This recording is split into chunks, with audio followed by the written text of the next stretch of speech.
This is Mick from Slipknot. Just want to take you through my new MTM100 signature model from Ibanez. Show you some of the features and talk a little bit about why it is the way it is.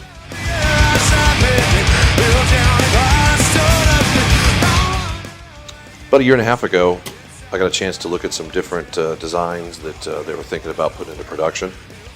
And this was one of them, and it immediately jumped out, and I liked it.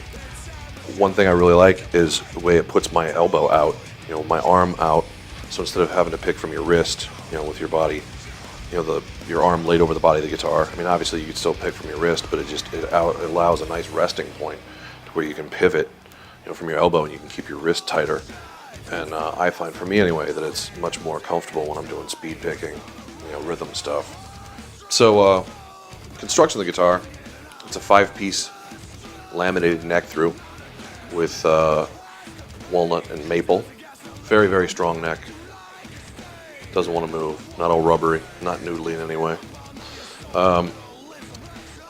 The bridges that I use are fixed. I mean, I love the ability to have the string terminate here, lock, fine tuners, but then you don't have the hole knocked in the body. So you got just that much more mass in your body. A bunch of mass added when you throw this bridge in. It's a fairly hefty bridge design. On these, there is a volute on the back of the neck for strength. Again, theoretically, it could add a little bit to the overall sound. I mean, it helps any kind of mass you add through here. Typically, it's going to sound better. I mean, when you really thin a neck out too much, you start losing tone, but you gain playability.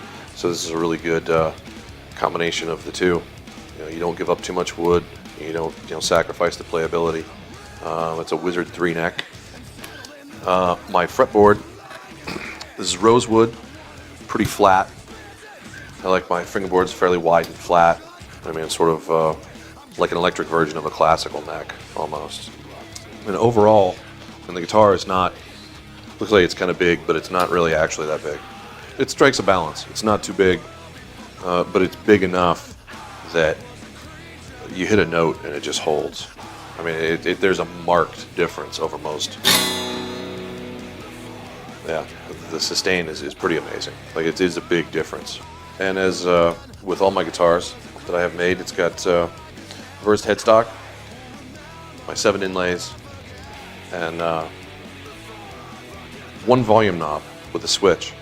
3-way switch, neck, both, bridge. I find that, for playing metal, how often do you ever touch a tone control?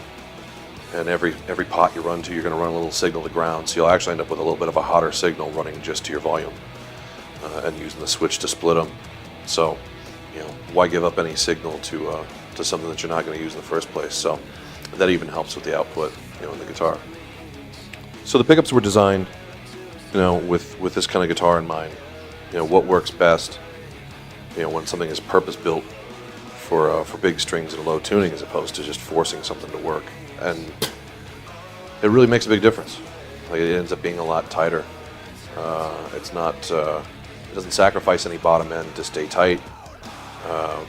It's just the way it handles the frequencies. They did a great job of finding, what this particular frequency spectrum needs optimally, and then tuning a pickup, more in that range. And I've put these in a bunch of guitars that are tuned up to E, and they sound great too. So this is the MTM100. The higher model, neck through. It's also available in a bolt-on version, the MTM10. Not giving up much, but like these, right out of the box, straight in the studio. I mean, they're perfect.